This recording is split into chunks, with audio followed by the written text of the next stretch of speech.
तो अब हम शुरू कर रहे हैं टैली ERP9 का chapter 9 how to create company in Tally ERP9। इस वीडियो में मैं आपको टैली ERP9 में कंपनी क्रिएट करना सिखाऊंगा और उसके साथ में कुछ हिडन सेटिंग भी बताऊंगा जो आपको कोई भी नहीं बताता। और यहां से हमारा टैली का पहला प्रैक्टिकल वीडियो शुरू होता है। चैप्टर 4 में मैंने बताया था कि टैली ERP9 को किस तरह डाउनलोड करते हैं और किस तरह इंस्टॉल करते हैं। तो जैसे आप टैली ERP9 को इंस्टॉल कर लोगे, डेस्कटॉप पे आपके कुछ इस तरह का आइकन आएगा। सिंपली आपको इस पर डबल क्लिक करके ओपन कर लेना है। फर्स्ट टाइम जब आप कंपनी ओपन करोगे तो कुछ इस तरह की विंडो खुलेगी। तो एक बात मैं आपको बता देना चाहता हूँ कि टैली ERP9 को खरीदना पड़ता है और टैली ERP9 की जो प्राइस है वो 18 से 20 हज़ार रुपये मार्केट में ली जाती है। तो अकाउंटिंग की लाइन में आपका 18 से 20 हज़ार रुपये का इन्वेस्टमेंट रहेगा। और ये टैली ERP9 का डेमो वर्जन है। इस वर्जन में टैली ERP9 के सारे फीचर्स काम करते हैं सिवाय एक फीचर्स के, जिसमें आप कोई भी एंट्री करते वक्त केवल वाउचर की हर महीने की 1 या 2 तारीख ही डाल सकते हैं। इसके अलावा कोई तारीख नहीं डाल सकते। तो केवल इतना ही इस डेमो वर्जन में कमी है, बाकी आप सारे फीचर्स को यूज कर सकते हैं। दूसरी बात मैं आपको और बता देता हूं कि जब भी आप टैली ERP9 ओपन कर लो उसके बाद में आपको माउस का यूज बिल्कुल भी नहीं करना है। बिना माउस के यूज किए आप टैली को ऑपरेट कर सकते हो और बेहतर ढंग से ऑपरेट कर सकते हो। तो आप सिंपली यहाँ पे आपको वर्क इन एजुकेशनल मोड, अभी हम केवल सीखना चाहते हैं। अभी हम टैली ERP9 में काम नहीं कर रहे हैं, केवल सीख रहे हैं और हमें इस वर्जन में कोई भी परेशानी नहीं आएगी। तो सिंपली आपको वर्क इन एजुकेशनल मोड पे आकर के एंटर करना, या फिर आप देख सकते हो इसके सामने लिखा हुआ है W जो है इसका शॉर्टकट है। आप कीबोर्ड में W प्रेस करके एंटर करेंगे तब भी आपका ये ऑप्शन ओपन हो जाएगा। जैसे ही आप इस पर क्लिक करोगे या ओपन करोगे तो कुछ इस तरह के ऑप्शन आपके सामने होंगे। जैसा कि मैंने बताया था, सबसे पहले टैली ERP9 में कंपनी क्रिएट की जाती है। जहां पे भी आप काम करोगे, जिस भी शॉप का काम करोगे, उसकी कंपनी क्रिएट की जाएगी। तो उसके लिए आप देख सकते हो यहाँ पे लिखा हुआ है क्रिएट कंपनी। कीबोर्ड में एरो का यूज करते हुए आप इस पे आ सकते हो, या फिर आप देख सकते हो इसका शॉर्टकट है C। अगर आप कीबोर्ड में C भी प्रेस करोगे तो क्रिएट कंपनी ओपन हो जाएगी। तो मैं C प्रेस करता हूं। तो यहां पर सबसे पहला जो ऑप्शन है वो है डायरेक्टरी। आप देख सकते हो यहाँ पे लिखा हुआ C यूजर्स टैली.erp9 डाटा। तो सबसे पहले हमें इस डायरेक्टरी को चेंज करना है। कभी भी टैली ERP9 के डाटा को C ड्राइव में सेव नहीं करना चाहिए। उसका रीज़न ये है कि मान लीजिए अगर आपके कंप्यूटर या लैपटॉप में किसी तरह की प्रॉब्लम आ जाए और अगर आपको कंप्यूटर फॉर्मेट करवाने की ज़रूरत पड़ जाए तो फॉर्मेट के साथ में जो आपने C ड्राइव में टैली का डाटा सेव किया है वो आपका फॉर्मेट के साथ डिलीट हो जाएगा। तो जितना भी आपने काम किया हुआ होगा वो सब कुछ लॉस्ट हो जाएगा। ये आपका एक बड़ा नुकसान हो सकता है। तो इसलिए यहाँ पे केयरफुल रहे, कभी भी टैली डाटा को C ड्राइव में सेव ना करें। तो इसके अलावा C ड्राइव के अलावा कंप्यूटर में आपकी जो भी ड्राइव है, D ड्राइव या E ड्राइव, F ड्राइव, जो भी ड्राइव है उस डाटा को सेव, उस डाटा में आपको उस फोल्डर में आपको डाटा सेव कर देना चाहिए। तो अब यहाँ पे मैं आपको एक हिडन सेटिंग बताने वाला हूँ जो हर कोई आपको नहीं बताएगा। तो सिंपली क्या करना है, वापस एक बार टैली को बंद कर देना है। टैली को बंद करने के लिए कीबोर्ड में जो एस्केप का बटन होता है उसको आपको प्रेस करना है। यहाँ पे पूछेगा यस, आपको एंटर कर देना है। उसके बाद में फिर एस्केप का यूज करना है, एस्केप बटन प्रेस करना और एंटर कर देना है। जैसे आप एंटर करोगे टैली बंद हो जाएगी। तो अब सिंपली यहाँ पे जो आपका टैली का आइकन है उस पर राइट क्लिक करके आपको इस टैली ERP9 की लोकेशन को ओपन करना है। जहाँ पे भी अपना टैली ERP9 इंस्टॉल है उस लोकेशन को। तो मैं यहाँ पे ओपन फाइल लोकेशन पर क्लिक करूंगा। तो याद रखिए ये मेरी वो लोकेशन है जहाँ पे मैंने टैली को इंस्टॉल किया था। अब आपको यहाँ पे एक फाइल मिलेगी टैली, और यहाँ पे आप देख सकते हो यहाँ पे लिखा हुआ है कॉन्फ़िगरेशन सेटिंग। आपको इस फाइल को सिंपली ओपन करना है। अब मैं इसको थोड़ा बड़ा कर लेता हूँ। यहाँ पे आपको एक ऑप्शन मिलेगा specify location of data files. इस लोकेशन को आपको चेंज कर देना है। तो यहाँ पे मैंने जहाँ पे टैली को इंस्टॉल किया था मैं वही जो लोकेशन फाइल है उसको यहाँ पे रखूंगा। तो C की जगह मैं कर दूंगा D, और उसके अलावा यहाँ से लेकर के यहाँ तक मैं पूरी लोकेशन हटा दूंगा। तो जहाँ पे मैंने टैली को इंस्टॉल किया था वो मेरा फोल्डर था D ड्राइव, उसके अंदर टैली.erp9, यहाँ पे मैंने टैली को इंस्टॉल किया था। उसके अलावा एक ऑप्शन और है जिसको चेंज करना है। आपको यहाँ पे मिलेगा to stop default loading set the following line to no. तो यहाँ पे डिफॉल्ट कंपनी यस किया हुआ, इसको करेंगे नो। अब इस फाइल को मैं कर दूंगा सेव। तो अब देखिए इससे होगा क्या, जो पहले मेरा डाटा सी ड्राइव में सेव होता, अब वो मेरा डी ड्राइव के टेली ARP9 फोल्डर के अंदर, डाटा फोल्डर के अंदर मेरा टेली का डाटा सेव होगा। तो इसको मैं सेव कर देता हूं और क्लोज कर देता हूं, और इसको भी क्लोज कर देता हूं। अब वापस टेली ARP9 को ओपन करना है। तो अब सिंपली वापस आपको क्रिएट कंपनी पे आना है। अब आप देख सकते हैं यहाँ पे ऊपर जो मेरा डाटा लोकेशन सी लोकेशन आ रही थी वो अब चेंज हो चुकी है यहाँ पे, अब परमानेंटली यही सेव रहेगी। तो अब आगे बढ़ते हैं। सबसे पहले पूछ रहा है नेम। आपको यहाँ पे जिस भी कंपनी का काम करना है उस कंपनी का नाम डालना है। फॉर एग्जांपल मैं यहाँ पे डाल देता हूँ XYZ सैमसंग शोरूम। आपको भी यहाँ पे यही टाइप करना है। तो मान लीजिए आप किसी सैमसंग के शोरूम में काम कर रहे हैं, उसके बाद में एंटर करना है। अगला ऑप्शन है हमारे पास में मेलिंग नेम। अब ये मेलिंग नेम क्या होता है, मेलिंग नेम में भी आपको यही रख देना है। उसके बाद में एंटर करना है एड्रेस। एड्रेस में आपको जो भी दुकान का या शोरूम का शॉप का एड्रेस है वो एड्रेस टाइप करना है। तो सिंपली यहाँ पे मैं टाइप कर देता हूँ 123 स्ट्रीट नंबर 2। ठीक है। अब देखिए अगर मान लीजिए एड्रेस बहुत लंबा है तो जरूरी नहीं है आपको इसी एक लाइन में पूरा का पूरा एड्रेस लिखना है। आप चाहे तो एंटर प्रेस करके एक और लाइन का यूज कर सकते हैं एड्रेस के लिए। तो यहाँ पे जैसे फॉर एग्जांपल मैं लिख देता हूँ नागौर। अब अगर मान लीजिए और भी ज्यादा लंबा एड्रेस है तो आप एंटर प्रेस करके एक और लाइन का यूज कर सकते हैं। तो जब तक आपको जरूरत पड़ती है तब तक आप एंटर प्रेस करके 1, 2 या 3, 4 लाइन का यूज कर सकते हो। अब आपको जरूरत नहीं है तो आप सिंपली एंटर दबा दीजिए। तो अब हम अगले ऑप्शन पे आ जाएंगे कंट्री। तो कंट्री हमारी है इंडिया। आप देख सकते हैं यहाँ पे लिस्ट खुली है जितनी भी कंट्रीज है सबकी। तो यहाँ पे सिंपली हमें इंडिया कंट्री को सिलेक्ट कर लेना है। उसके बाद में फिर मैं एंटर करूंगा। अब हमें लेना है स्टेट। स्टेट की भी लिस्ट आपको यहाँ पे मिल जाएगी। तो मैं आपको ये कहना चाहूंगा कि आप यहाँ पे स्टेट जो आपका अपना स्टेट है वो मत लेना, जैसा मैं बता रहा हूँ वही स्टेट लेना। मान लीजिए हम राजस्थान की किसी कंपनी का काम कर रहे हैं तो हम यहाँ पे स्टेट में राजस्थान RAJA टाइप करेंगे। ठीक है। तो अब यहाँ पे राजस्थान स्टेट को सेलेक्ट करना है। लेकिन यहाँ पे एक बात ध्यान रखना, जो भी स्टेट है आपके सामने यहाँ पे दिए हुए हैं, अगर मैं राजस्थान की स्पेलिंग गलत टाइप करता हूँ, फॉर एग्जाम्पल RE टाइप करता हूँ, तो यहाँ पे एक तरह का एरर बताएगा जो है स्पेलिंग एरर। यानी RE नाम से कोई स्टेट नहीं है, RE स्पेलिंग से। तो यहाँ पे सही स्पेलिंग आपको टाइप करना है, वरना इस तरह का एरर आ सकता है। तो मैं RAJA राजस्थान टाइप। उसके बाद में आपको सिटी का पिन कोड डालना है। तो मैं यहाँ पे पिन कोड डाल देता हूँ 341001। उसके बाद में कंपनी के कोई फ़ोन नंबर है तो वो फ़ोन नंबर आपको यहाँ पे डालना है। तो मैं डाल देता हूँ 12345। उसके बाद में एंटर करके मोबाइल नंबर, कंपनी के मोबाइल नंबर आपको डालना है। तो कंपनी के मोबाइल नंबर मैं डाल देता हूँ मान लीजिए 12345678990। ठीक है। उसके बाद में आपको एंटर करना है। एंटर करने के बाद अगला है फैक्स नंबर। तो फैक्स का तो अब जमाना ही नहीं रहा, तो इसको आप चाहे तो ब्लैंक रख सकते हैं, खाली छोड़ सकते हैं। तो एंटर करूंगा। अब डालना है कंपनी का ईमेल एड्रेस, जो भी कंपनी का ईमेल एड्रेस है। फॉर एग्जांपल मैं यहाँ पे डाल देता हूँ happylearning1@gmail.com। ये मेरी जीमेल आईडी है। अगर आपको किसी तरह की क्वेरी है तो आप इस मेल पे मुझे मेल कर सकते हैं। इसके बाद में एंटर करना है कंपनी की अगर कोई वेबसाइट है तो वो वेबसाइट आप यहाँ पे डाल सकते हैं। फॉर एग्जांपल मैं यहाँ पे डाल देता हूँ www.teleclass.com। ये मेरी वेबसाइट है। अगर आपको किसी भी तरह के पोस्ट देखनी हो या नोट्स डाउनलोड करने हैं तो आप इस वेबसाइट पे विजिट कर सकते हैं।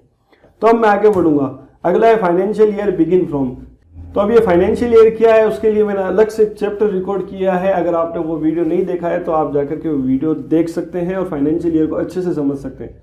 तो हमारा इस साल का जो फाइनेंशियल ईयर वो शुरू हुआ था 1 अप्रैल 2019 से। तो मैं यहाँ पे 1/4/2019 लूंगा और एंटर कर दूंगा।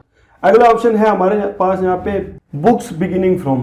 इसका मतलब क्या होता है, देखिए हमारा फाइनेंशियल ईयर जो है वो तो 1 अप्रैल 2019 से शुरू हो गया था। अब मान लीजिए किसी ने नया ही काम शुरू किया और उसने काम शुरू किया या कोई भी दुकान है ओपन की 1 जून से, तो उसके जो अकाउंट्स है या बुक्स जो है वो 1 जून से शुरू हुए हैं। तो आप चाहे तो यहाँ पे 1 जून 2019 टाइप कर सकते हैं। तो मैं आपको रिकमेंड करूंगा कि यहाँ पे भी फाइनेंशियल ईयर की डेट ही रहने दें 1 अप्रैल 2019। उसके बाद में अगला ऑप्शन है टेली वोल्ट पासवर्ड। अगर आप यहाँ पे किसी भी तरह का पासवर्ड डालते हैं, फॉर एग्जांपल मैं डालता हूँ 123, यहाँ पे भी 1234, तो ये पासवर्ड जब भी आप टेली को ओपन करोगे, तब आपसे पासवर्ड पूछेगा, तब आपको ये पासवर्ड डालना है। तो फिलहाल यहाँ पे मैं ब्लैंक रहने दूंगा, कोई भी पासवर्ड नहीं रखूंगा। तो दोनों ऑप्शन को यहाँ पे ब्लैंक रहने देते हैं। अगला है यूज सिक्योरिटी कंट्रोल, ये भी एक तरह का पासवर्ड है। अब ये किस तरह का पासवर्ड है, अगर आप इसको यस करते हो तब आपको यहाँ पे पूछेगा नेम ऑफ एडमिनिस्ट्रेटर। आपने जो ये कंपनी बनाई है XYZ सैमसंग शोरूम, जब भी आप इसको ओपन करोगे तब आपसे जो पासवर्ड पूछेगा वो ये वाला पासवर्ड होगा। फॉर एग्जाम्पल मैं यहाँ पे नेम ऑफ एडमिनिस्ट्रेटर देता हूँ अफजल और पासवर्ड डालता हूँ 1 2 3 और यहाँ पे भी 1 2 3। तो अब मैं जब भी ये कंपनी ओपन करूंगा तब मुझे जो पासवर्ड पूछेगा वो ये वाले पासवर्ड मुझे डालने हैं। तो देखिए यहाँ पर दो तरह के पासवर्ड हैं, एक तो है टेली वॉल्ट पासवर्ड और एक है use security control. Tally vault password अगर आप देते हो तो जब भी आप टेली ओपन करोगे तब ये पासवर्ड पूछेगा, और अगर ये वाला आप यूज सिक्योरिटी कंट्रोल वाला पासवर्ड देते हो तो जब भी आप टेली के अंदर कोई कंपनी ओपन करोगे तो उस कंपनी में आपने क्या पासवर्ड दिया था वो पासवर्ड आपको डालना पड़ेगा। तो फिलहाल इसको भी मैं रहने दूंगा नो और कर दूंगा एंटर। तो देखिए जितने भी यहाँ पे हमने फीचर्स डालने थे, जो भी ऑप्शन डालने थे वो सब डाल दिए, लेकिन यहाँ पे मैंने एक गलती की है जानबूझकर। वो ये है कि मैंने कंपनी के नाम की स्पेलिंग में गलती की है। अब मुझे उसको करेक्शन करना है। ये मैंने जानबूझकर गलती की थी ताकि आपको कुछ बता सकूं। अब मुझे मान लीजिए उस ऑप्शन को कंपनी के नेम को वापस चेंज करना है, कंपनी नेम को करेक्शन करना है, तो आपको वापस वहीं पे जाना पड़ेगा और वहां पे जाने के लिए आपको कीबोर्ड में बैक स्पेस का यूज करना है। बैक स्पेस जो एंटर के ऊपर होता है उसको आपको यूज करना है। तो बैक स्पेस यूज करते रहना तब तक जब तक कि आप उस ऑप्शन पे नहीं चले जाए। तो हम यहाँ पे आ गए, तो अब यहाँ पे सिंपली वापस मैं टाइप कर दूंगा XYZ सैमसंग शोरूम। यहाँ पे मैंने जो कंपनी में मिस स्पेलिंग की थी वो वापस मैं करेक्शन कर दूंगा और एंटर दबाऊंगा।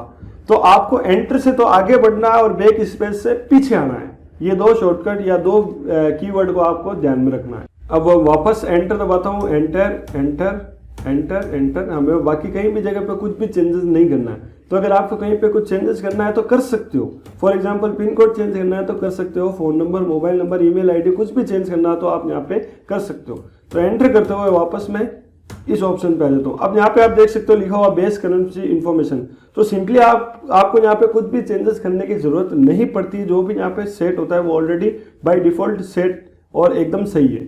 तो यहाँ पे आपको कुछ भी चेंजेस नहीं करना है, एंटर करना है, फिर enter enter enter enter enter enter and last enter. अब आपसे पूछेगा एक्सेप्ट यस और नो। तो जैसे ही आप एंटर करोगे आपकी कंपनी क्रिएट हो जाएगी। मैं यहाँ पे करता हूँ एंटर। तो आप देख सकते हैं यहाँ पे मेरी कंपनी क्रिएट हो चुकी है। अब आपके सामने जो टेली की नई विंडो ओपन हुई है इसको बोलते हैं गेटवे ऑफ टेली। और गेटवे ऑफ टेली क्या होता है तो उसके लिए आपको मेरा अगला चैप्टर देखना है। उसके अलावा मैं आपको यहाँ पे एक चीज और बताना चाहता हूँ। आप देख सकते हैं कि यहाँ पे जो क्रॉस का बटन है वो यहाँ पे काम नहीं करता। अगर आप इस पे क्लोज के बटन पे क्लिक करोगे तो यहाँ पे कंपनी बंद नहीं होगी या टेली जो है वो बंद नहीं होगी। तो टेली ERP9 को बंद करने का जो तरीका है वो मैं आपको बता देता हूँ। 3 तरीके हैं। पहला तरीका, अगर आप कीबोर्ड में एस्केप दबाओगे तब आपसे ये पूछेगा क्विट येस और नो। तो जैसे एंटर करोगे आपकी टेली बंद हो जाएगी। तो सबसे पहला तरीका ये। दूसरा तरीका, अगर आप कीबोर्ड में क्यू दबाओगे, क्यू का मतलब क्विट, तो अगर कीबोर्ड में क्यू दबाओगे तब भी ये आपसे पूछेगा क्विट येस और नो। तो आप एंटर, जैसे एंटर करोगे आपकी कंपनी बंद हो जाएगी। और अगर आप कीबोर्ड में कंट्रोल क्यू दबाओगे तो जैसे ही कंट्रोल क्यू दबाओगे आपकी कंपनी जो है, जो टेली जो है वो पूरी तरह से बंद हो जाएगी।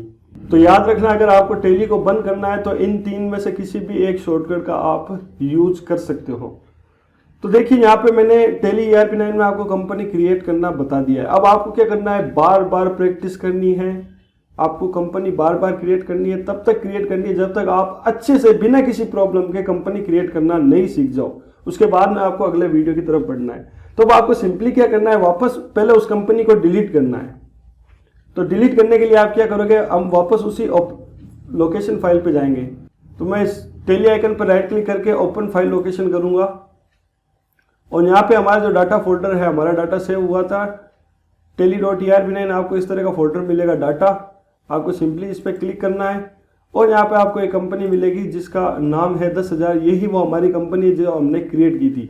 तो अब सिंपली इसको आप डिलीट कर सकते हैं, सीधा कीबोर्ड में डिलीट दबा करके, तो कंपनी हमारी जो है डिलीट हो जाएगी। अब वापस आपको टेली को ओपन करना है और वापस आपको कंपनी क्रिएट करनी है। फिर आपको वापस क्लोज करना है टेली ERP9 को, फिर आपको डिलीट करना है। इस तरह आपको मैक्सिमम प्रैक्टिस करनी है। और जब आप श्योर हो जाओ कि मैंने टेली ERP9 में कंपनी क्रिएट करना सीख लिया है, तो उसके बाद में आपको टेली में वापस कंपनी को डिलीट नहीं करना है, ताकि हम आगे की प्रैक्टिस उसी कंपनी में कर सकें।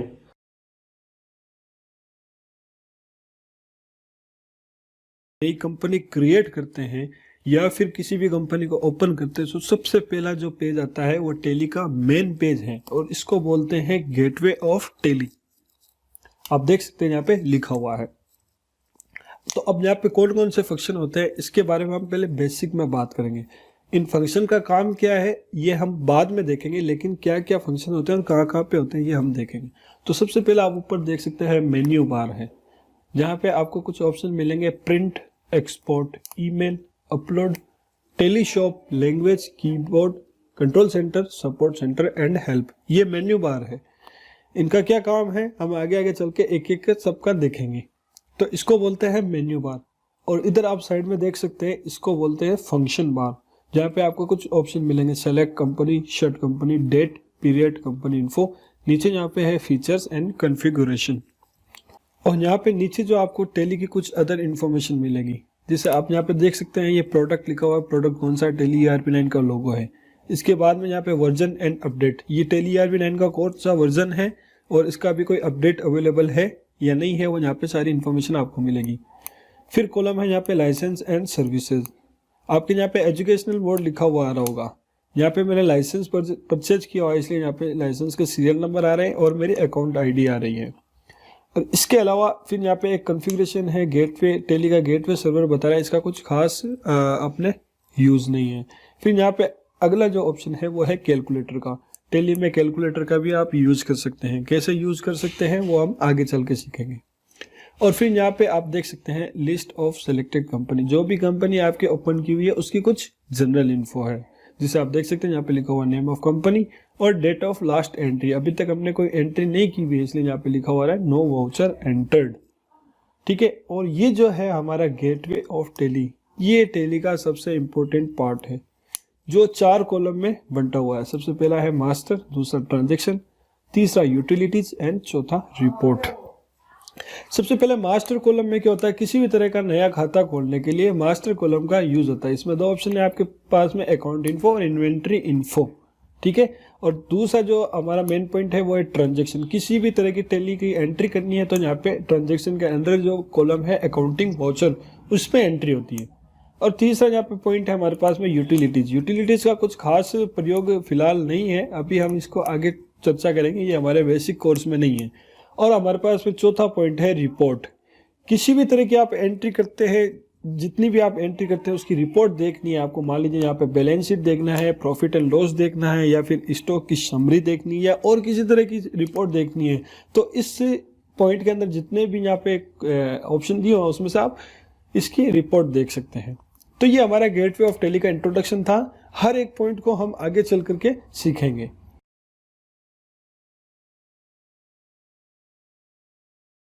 और ये है हमारे कोर्स का chapter 11, how to activate GST features in Tally ERP9।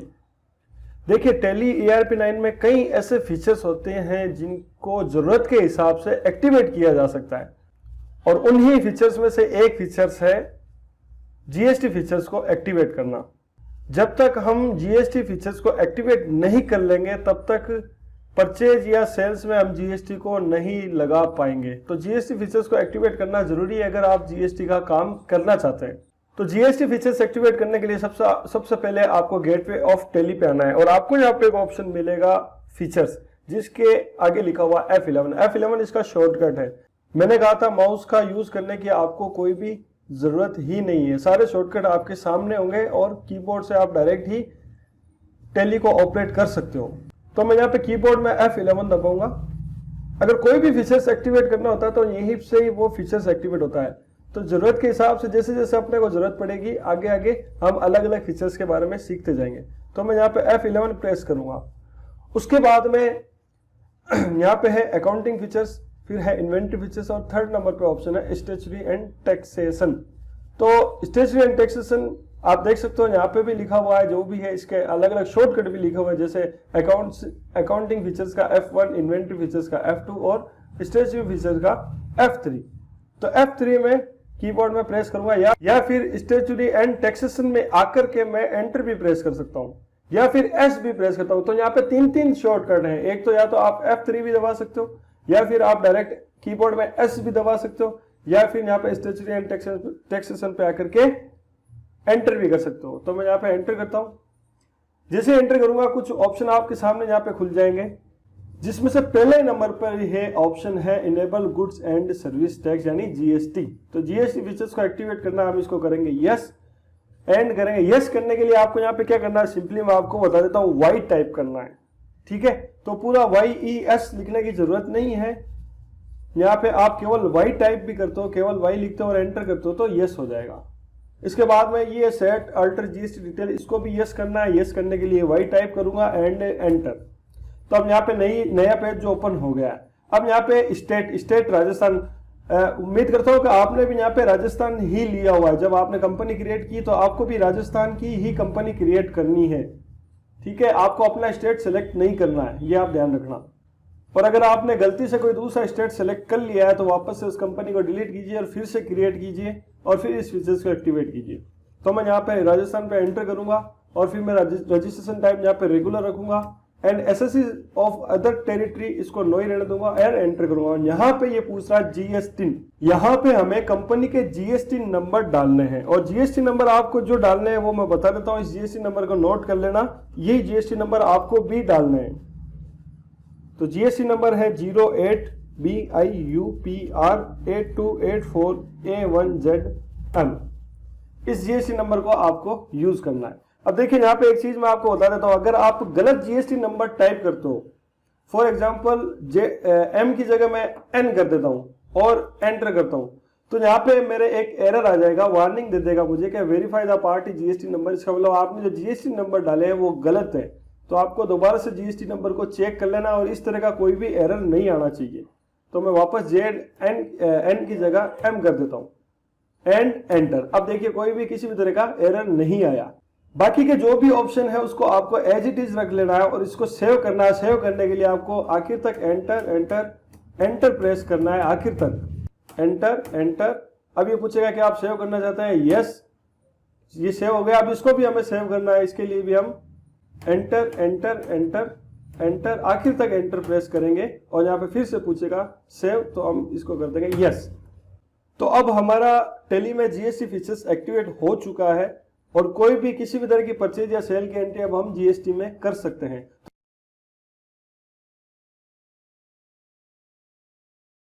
और ये है हमारे टेली कोर्स का चैप्टर 12 है, what is voucher in Tally ERP9 and types of voucher, यानी टेली ERP9 में वाउचर किसे कहते हैं और कितने प्रकार के होते हैं। तो दोस्तों टेली को प्रैक्टिकली हम पिछले 3 चैप्टर से शुरू कर चुके हैं, लेकिन कोई भी एंट्री करने से पहले या आगे बढ़ने से पहले हमें टेली में 3 टॉपिक के बारे में अभी भी समझना ज़रूरी है, जिसमें पहला है वाउचर, दूसरा है लेजर एंड तीसरा है ग्रुप। टेली में ये 3 चीज़ें क्या होती है और इनका क्या यूज़ होता है ये जानना ज़रूरी है। तो फिलहाल हम इस वीडियो में वाउचर के बारे में समझेंगे। सबसे पहले वाउचर की डेफिनेशन को समझने की कोशिश करते हैं। तो चलते हैं उस ज़माने में जब कंप्यूटर बहुत ही कम हुआ करते थे और अकाउंटिंग सॉफ्टवेयर का तो नाम ही नहीं था, लेकिन तब भी लोग अकाउंटिंग का तो काम किया ही करते थे। तो उस ज़माने में अकाउंटिंग का काम कैसे होता होगा। देखिए वाउचर का मतलब होता है ऐसा पेपर या ऐसी प्रति जिस पर कुछ लिखा जाता हो। अब अगर मैं बिजनेस कर रहा हूँ, माल खरीद भी रहा हूँ, बेच भी रहा हूँ, माल उधार भी खरीद रहा हूँ और उधार भी बेच रहा हूँ, किसी से पेमेंट ले भी रहा हूँ और किसी को पेमेंट दे भी रहा हूँ। अब इतने सारे ट्रांजैक्शन हो रहे हैं, मैं इन्हें कहीं पे लिखूंगा नहीं तो मुझको कैसे पता चलेगा कि मेरे बिजनेस में क्या हो रहा है। मुझे उधारी का पता कहाँ से चलेगा। तो इन्हीं सब लेन देन का हिसाब रखने के लिए लोग अलग अलग खाता रजिस्टर में अलग अलग हिसाब रखते थे। जैसे माल खरीदा तो उसके लिए अलग रजिस्टर, माल बेचा तो उसके लिए अलग रजिस्टर, किसी को माल उधार दिया तो उसके लिए अलग रजिस्टर, माल उधार लिया उसके लिए अलग रजिस्टर। तो इन्हीं रजिस्टर को वाउचर कहा जाता है, यानी वो प्रति या वो पेपर जिस पर कुछ लिखा जाता हो। अब ज़माना हो गया है डिजिटल। अकाउंटिंग का काम आसान करने के लिए कई अकाउंटिंग सॉफ्टवेयर आ चुके हैं उन्हीं में से एक सॉफ्टवेयर है टैली ERP9। और टैली ERP9 में भी इन सभी अलग अलग तरह के लेन देन को रखने के लिए अलग अलग वाउचर होते हैं, जिसे टैली की लैंग्वेज में अकाउंटिंग वाउचर कहते हैं। तो अब अलग अलग रजिस्टर रखने की बजाय टैली ERP9 में सीधे ही वाउचर में एंट्री करके वो सब हिसाब इतनी आसानी से रखा जा सकता है, जिसे रखने के लिए लोगों को बहुत ज़्यादा मेहनत करनी पड़ती थी और हाथ से अकाउंटिंग करने वाले बहुत कम अकाउंटेंट हुआ करते थे। और आज इन्हीं अकाउंटिंग सॉफ्टवेयर की वजह से कई लोगों को अकाउंटिंग सीखने का भी और अकाउंटिंग का काम बड़ी आसानी से करने का भी मौका मिला है। तो जैसा कि मैंने बताया, टैली ERP9 में भी वाउचर होते हैं जिसे अकाउंटिंग वाउचर कहते हैं, और अलग अलग एंट्रीज को करने के लिए अलग अलग वाउचर होते हैं। तो अब इन सभी वाउचर्स के बारे में डिटेल में बात करते हैं। तो बात करते हैं अगले पॉइंट की, टाइप्स ऑफ वाउचर, यानी वाउचर के प्रकार।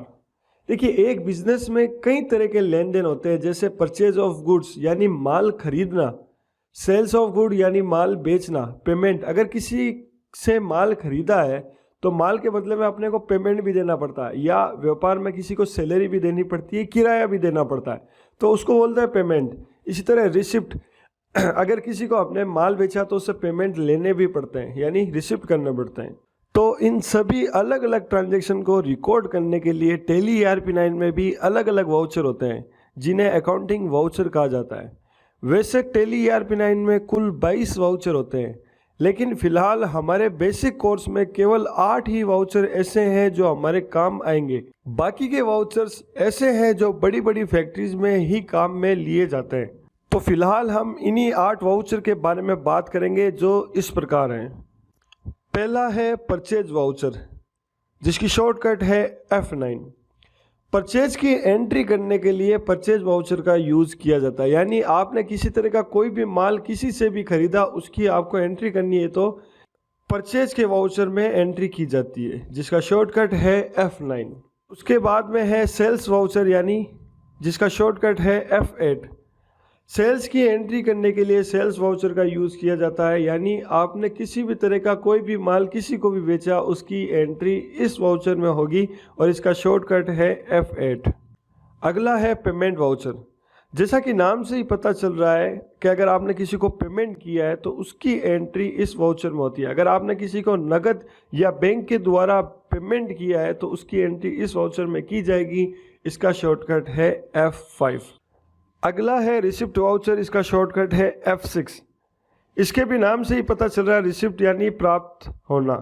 अगर आपको किसी से भी नकद रुपए या बैंक में रुपए प्राप्त होते हैं तो उसकी एंट्री इस वाउचर में की जाती है और इसका शॉर्टकट है F6। अगला वाउचर है कॉन्ट्रा वाउचर, इसका शॉर्टकट है F4। इस वाउचर में केवल 3 ही तरह की एंट्री की जाती है। पहली, अगर नगद रुपये को बैंक में जमा कराएंगे तो इस वाउचर में एंट्री होगी।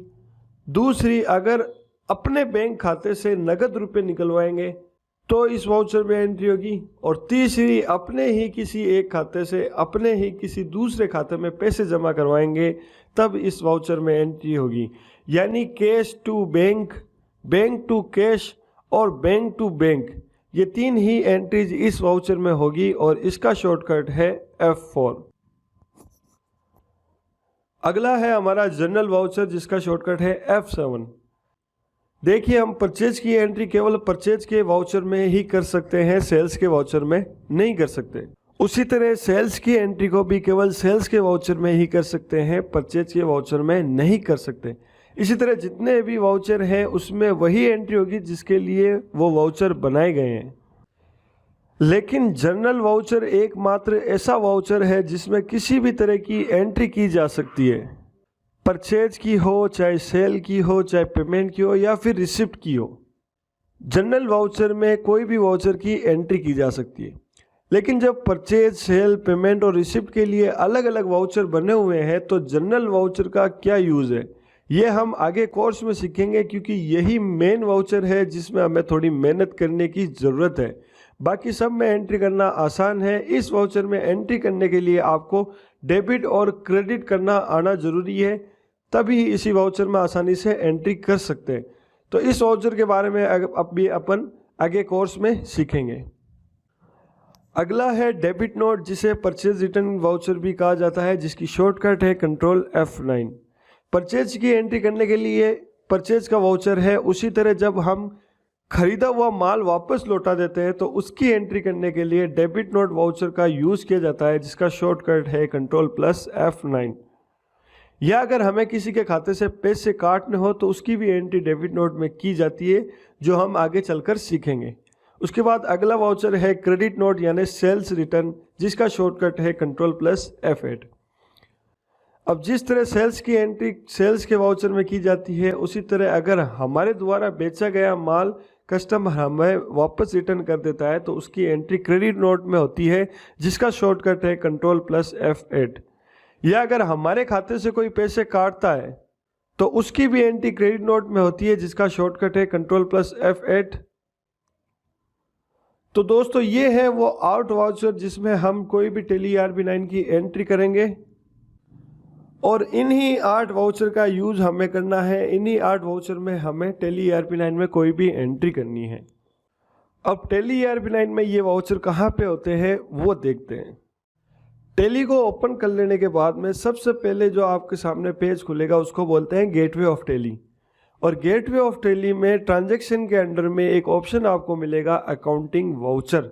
यही वो वाउचर है जिसकी हम बात कर रहे हैं। तो आपको सिंपली क्या करना है, अकाउंटिंग वाउचर में आकर के एंटर करना है, या फिर इसकी शॉर्टकट की है V, जैसा कि आप इसमें देख सकते हैं। आप कीबोर्ड में डायरेक्ट V भी प्रेस कर सकते हैं। तो मैं यहाँ पे V प्रेस करूँगा।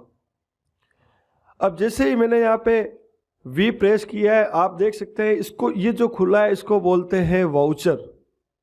और ये कौन सा वाउचर है, इसके लिए आप देख सकते हैं यहाँ पे लिखा हुआ है पेमेंट, यानी ये पेमेंट का वाउचर है।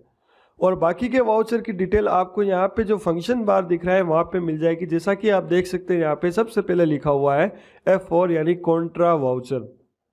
उसके बाद में है F5 पेमेंट वाउचर। ये अभी डिसेबल हुआ है, इसकी वजह ये है कि ये ऑलरेडी ओपन है, पेमेंट वाउचर ऑलरेडी ओपन है। उसके बाद में आपको यहाँ पे मिलेगा F6 रिसिप्ट वाउचर। उसके बाद में F7 जनरल वाउचर। उसके बाद में F8 यानी सेल्स का वाउचर। उसके बाद में आप देख सकते हैं यहाँ पे क्रेडिट नोट का वाउचर है, जिसकी शॉर्टकट कंट्रोल F8 मैंने बताई थी, वो भी यहाँ पे डिसेबल है। तो जैसा कि मैंने बताया था, टेली ERP9 में कुछ ऐसे फीचर्स होते हैं जिनको ज़रूरत के हिसाब से एक्टिवेट किया जा सकता है। तो क्रेडिट नोट और डेबिट नोट के फीचर्स को भी हमें पहले एक्टिवेट करना पड़ेगा, तभी ही यहाँ पे हम यूज़ कर सकते हैं। उसके बाद में आप देख सकते हैं यहाँ पे है F9 परचेज का वाउचर। तो जितने भी वाउचर्स की डिटेल है वो सब यहाँ पे दी हुई है और सबके शॉर्टकट लिखे हुए हैं। अब अगर सिंपली मुझे मान लीजिए F6 रिसिप्ट का वाउचर ओपन करना है, तो कीबोर्ड में जो ऊपर फंक्शन की होती है उसमें से F6 में जैसे ही प्रेस करूंगा तो यहाँ पे रिसिप्ट का वाउचर देख सकते हैं आप ओपन हो जाएगा। इसी तरह मान लीजिए मुझे F8 सेल्स का वाउचर ओपन करना है, सेल्स की एंट्री करनी है। परचेज की एंट्री करने के लिए परचेज का वाउचर ओपन करेंगे, सेल्स की एंट्री करने के लिए सेल्स का वाउचर ओपन करेंगे। तो मान लीजिए मुझे सेल्स की एंट्री करनी है, तो सेल्स की एंट्री करने के लिए सबसे पहले सेल्स का वाउचर ओपन करना पड़ेगा। तो उसके लिए यहाँ पे आप देख सकते हैं फंक्शन बार में लिखा हुआ है सेल्स के वाउचर के लिए आपको F8 प्रेस करना है।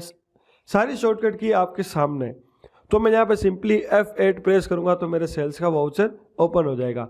तो ये होते हैं टेली ERP9 में वाउचर्स, और यहाँ पे होते हैं, और इनको अपने को ज़रूरत के हिसाब से यूज़ करना है। और साथ में इसके नोट्स डाउनलोड करने के लिए आप इस वीडियो के डिस्क्रिप्शन में एक लिंक दी हुई है, उस लिंक पे आप क्लिक करके नोट्स को डाउनलोड कर सकते हैं। तो अब अगला हमारा चैप्टर रहेगा chapter 13, what is ledger and groups in Tally ERP9।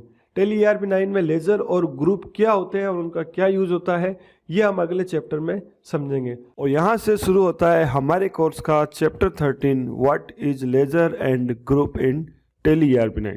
पिछले चैप्टर में हमने वाउचर के बारे में सीखा था। उम्मीद करता हूँ कि आपको वो चैप्टर अच्छे से समझ में आया होगा। टेली ERP9 में लेजर क्या होते हैं और उनकी क्या और कहां पर जरूरत पड़ती है, और साथ में ग्रुप को भी जानेंगे। जैसा कि हमने पिछले चैप्टर में वाउचर के बारे में सीखा था कि ऐसी प्रति या पेपर जिस पर कुछ लिखा जाता हो उसे वाउचर कहते हैं। तो अब चलते हैं फिर से पुराने ज़माने में और एक वाउचर उठाते हैं जिसमें जो भी उधार माल बेचा जाता है उसको लिखा जाता है। मान लीजिए कि वो उधारी का एक वाउचर है या उधारी का एक रजिस्टर है। अब उस वाउचर या रजिस्टर में रोजाना होने वाली उधारी लिख रहा हूं कुछ इस तरह से।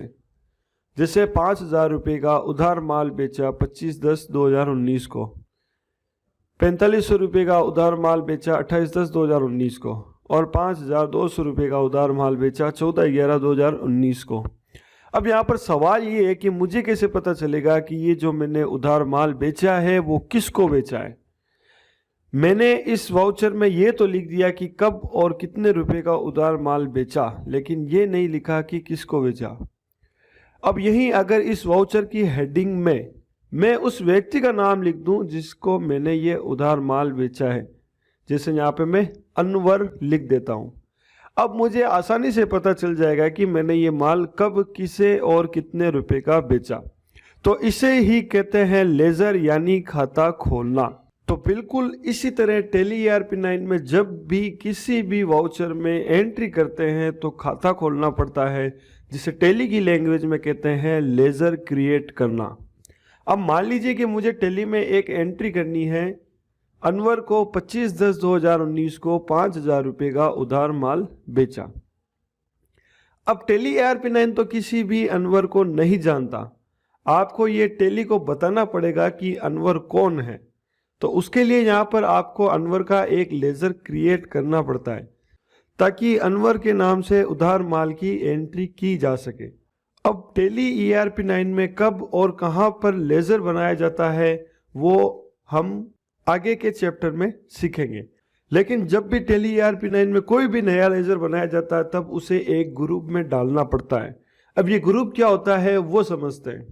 देखिए, जैसा कि हमें नाम से ही पता चल रहा है कि ग्रुप का मतलब होता है समूह। ग्रुप को मैं आपको एक एग्जाम्पल के द्वारा क्लियरली समझा देता हूं कि मान लीजिए कि आपके सामने इंडिया, ऑस्ट्रेलिया और श्रीलंका के 11 खिलाड़ी एक साथ घुल मिलकर खड़े हैं, और अगर मैं आपसे पूछूं कि बताओ इसमें इंडिया का खिलाड़ी कौन है, ऑस्ट्रेलिया का खिलाड़ी कौन है और श्रीलंका का खिलाड़ी कौन है, तब आप एक एक करके बताओगे कि एक ये इंडिया का खिलाड़ी है और एक ये और एक ये। इसी तरह ऑस्ट्रेलिया के ये खिलाड़ी हैं और श्रीलंका के ये खिलाड़ी हैं। तो आप एक एक करके उन खिलाड़ियों को पहले पहचानोगे और फिर बताओगे। अब यही मान लीजिए कि ये तीनों टीम के खिलाड़ी 3 अलग अलग ग्रुप बना के अलग अलग खड़े हों, और तब मैं आपसे पूछूं कि बताओ कि इसमें इंडिया का खिलाड़ी कौन है और ऑस्ट्रेलिया का कौन है और श्रीलंका का खिलाड़ी कौन है। अब आप एक ही बार में बता दोगे कि ये सब खिलाड़ी इंडिया के हैं और ये सब ऑस्ट्रेलिया के हैं और ये सब खिलाड़ी श्रीलंका के हैं। तो ये होता है ग्रुप और ग्रुप का फायदा। बिल्कुल इसी तरह ही टैली ERP9 में ग्रुप का यूज होता है। अब व्यापार में कुछ लोग ऐसे भी होंगे जो हमसे उधार माल लेके जाएंगे और हम भी किसी से उधार माल लेके आएंगे। व्यापार में कुछ खर्चे भी होंगे और व्यापार में कुछ इनकम भी होगी। तो इन सभी अलग अलग तरह के व्यवहार को अलग अलग रखने के लिए सबके नेचर के हिसाब से टैली ERP9 में अलग अलग ग्रुप होते हैं। फॉर एग्जाम्पल, जो मुझसे माल उधार लेके जाता है वो मेरा देनदार है, और जिनसे मैं उधार माल लेके जाऊंगा वो मेरा लेनदार है। तो इन दोनों के अलग अलग ग्रुप है। एक लेनदार है जिसे टैली ERP9 में सन्ड्री क्रेडिटर्स कहते हैं, और जो देनदार है उसे सन्ड्री डेटर्स कहते हैं। तो इस प्रकार टैली ERP9 में और भी ग्रुप हैं। जब भी हम कोई भी नया लेजर बनाएंगे तो उसको एक ग्रुप में डालना कंपलसरी है, और एक सही ग्रुप की पहचान करना भी जरूरी है।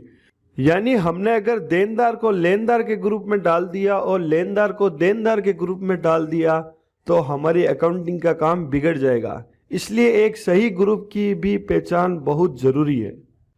तो अब टैली में ग्रुप कहाँ होते हैं और उनका क्या यूज होता है, और कितने ग्रुप होते हैं, और कौन से लेजर में कौन से ग्रुप को लेना पड़ता है, ये सब हम जैसे जैसे कोर्स की तरफ बढ़ेंगे तब 1 by 1 एक एक ग्रुप को सीखते रहेंगे।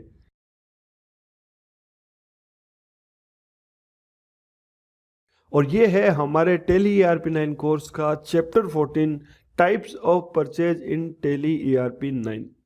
इस चैप्टर के बाद हम टैली ERP9 में परचेज की एंट्री करना सीखेंगे, लेकिन उससे पहले हम ये जान लेते हैं कि परचेज कितने तरह की होती है और किस तरह उनकी एंट्री करनी है और कौन सी परचेज में क्या ध्यान रखना है। तो जैसा कि नाम से ही मालूम हो रहा है कि परचेज का मतलब होता है माल खरीदना, और एक अकाउंटेंट को परचेज की एंट्री करने से पहले ये देखना पड़ता है कि वो किस तरह की परचेज है, क्योंकि अकाउंटिंग में वैसे तो परचेज कई तरह की होती है, लेकिन हम फिलहाल टैली ERP9 में 4 तरह की परचेज की एंट्री करना सीखेंगे, जो कुछ इस तरह है। First, purchase exempt. Second, purchase GST। Third, purchase inter state exempt. And fourth, purchase IGST। तो अब वन बाय वन थोड़ी डिटेल में इन परचेज के बारे में समझते हैं। सबसे पहले समझते हैं परचेज एग्जेम्प्ट। ऐसी परचेज जिसके आइटम पर कोई भी टैक्स नहीं लगता हो और जो हमने अपने ही स्टेट से की हो, यानी राजस्थान के कस्टमर ने राजस्थान के कस्टमर से ही खरीद की हो, तो उसे परचेज एग्जेम्प्ट कहते हैं। दूसरा, परचेज GST। तो ऐसी परचेज जिसके आइटम पर 5, 12, 18 या 28% इनमें से कोई भी टैक्स लगता हो और जो हमने अपने ही स्टेट से परचेज की हो, यानी राजस्थान के कस्टमर ने राजस्थान के कस्टमर से ही खरीद की हो, उसे परचेज GST कहते हैं। और इस तरह की परचेज में टैक्स SGST और CGST लगता है टैक्स रेट का 50-50%। यानी अगर 28% टैक्स है तो SGST 14% लगेगा और CGST 14%। जैसा कि मैंने चैप्टर 7 व्हाट इज GST में बताया था, अगर आपने वो चैप्टर नहीं देखा है तो इस वीडियो के डिस्क्रिप्शन में आपको उसकी लिंक मिल जाएगी, आप चाहे तो वो वीडियो देख सकते हैं। अगली है परचेज इंटर स्टेट एग्जेम्प्ट। ऐसी परचेज जिसके आइटम पर कोई भी टैक्स नहीं लगता हो और जो हमने किसी दूसरे स्टेट से परचेज की हो, जैसे राजस्थान के किसी कस्टमर ने पंजाब के किसी कस्टमर से परचेज की हो। और अगला है परचेज IGST। ऐसी परचेज जिसके आइटम पर 5, 12, 18 और 28% टैक्स लगता हो और किसी दूसरे स्टेट से परचेज की हो, जैसे राजस्थान के किसी कस्टमर ने पंजाब के किसी कस्टमर से परचेज की हो।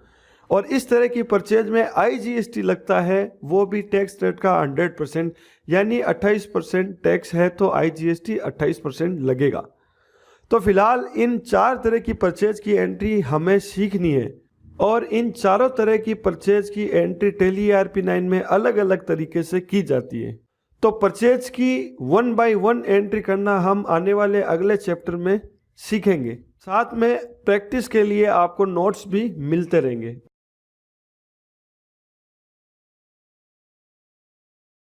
और ये है हमारे कोर्स का chapter 15, difference between accounts only and accounts with inventory. देखो, टैली ERP9 में अकाउंटिंग 2 तरीके से की जाती है। एक को बोलते हैं अकाउंट्स ओनली और एक को बोलते हैं अकाउंट्स विद इन्वेंट्री। दोनों के एक छोटे से एग्जांपल दूंगा मैं, जिससे आप समझ जाओगे कि अकाउंट्स ओनली क्या होता है और अकाउंट्स विद इन्वेंट्री क्या होता है। अकाउंट्स ओनली, इसमें मैं एक एग्जांपल देता हूँ कि मान लीजिए मैं यहाँ पे लिखता हूँ सुरेश से 100 रुपये का माल खरीदा, और एक ये अकाउंट्स विद इन्वेंट्री, इसमें मैं एक एग्जांपल देता हूँ कि सुरेश से 100 रुपये का माल खरीदा, जिसमें है ब्लैक पेन 10 क्वांटिटी, एक पेन की कीमत है 10 रुपये और टोटल 100 रुपये। तो ये डिफरेंस है अकाउंट्स ओनली और अकाउंट्स विद इन्वेंट्री में। अकाउंट्स ओनली में ये मेंटेन करने की ज़रूरत नहीं होती है कि आपने 100 रुपये का माल खरीदा है तो उसमें क्या क्या खरीदा है, मतलब क्या क्या आइटम और कितनी कितनी क्वांटिटी के आपने खरीदे हैं।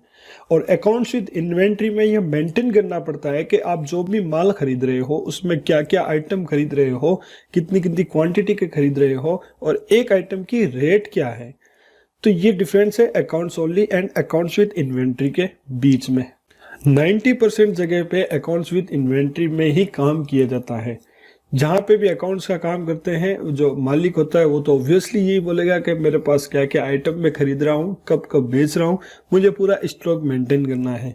तो 90% जगह पे अकाउंट्स विद इन्वेंट्री में ही काम किया जाता है और 10% में अकाउंट्स ओनली का काम किया जाता है। तो जैसा कि मैंने बताया कि 90% जगह पे अकाउंट्स विद इन्वेंट्री की रिक्वायरमेंट रहती है, तो हम सीधा अकाउंट्स विद इन्वेंट्री से ही शुरुआत करेंगे। और अकाउंट्स ओनली मेंटेन करना बहुत ही इजी और बहुत ही आसान है, इसको हम एक चुटकी में समझ सकते हैं। लेकिन फ़िलहाल हम अकाउंट्स विद इन्वेंट्री से शुरू करेंगे और जब हमारे अकाउंट्स विद इन्वेंट्री कंप्लीट हो जाएगा तब मैं आपको बताऊंगा कि कंपोजिशन फर्म में अकाउंटिंग कैसे की जाती है और अकाउंट्स ओनली में कैसे अकाउंटिंग की जाती है। 2 चीज़ें जो है बहुत ईजी है, ये हम जब हमारा इन्वेंट्री वाला कोर्स कंप्लीट हो जाएगा विद GST उसके बाद में सीखेंगे।